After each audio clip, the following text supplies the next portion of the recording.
الحق الحق الحق، قطعة واحدة بس. لو انت من الناس اللي بتحب تعمل صيانة لعجلتك بنفسك، اكيد قابلتك المشكلة دي قبل كده. عايز تفك الكرنك ومش لاقي الأداة المناسبة، او يمكن جربت أداة ضعيفة وتعبتك، وعلشان كده جايب لك الحل الامثل.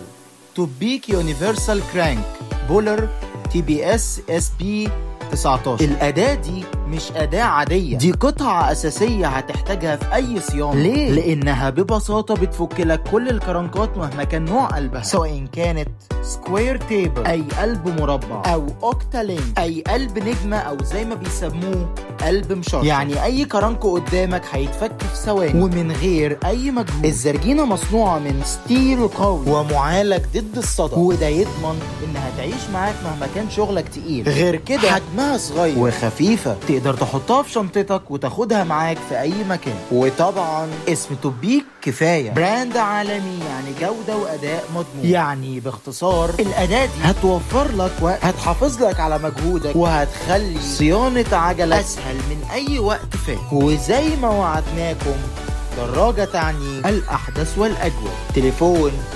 0120 3247. عنوان المحل الإسكندرية، تقاطع شارع حجر النواتية مع شارع أمين الخولي، الظهرية باكوس. ويوجد شحن محافظات لحد باب البيت.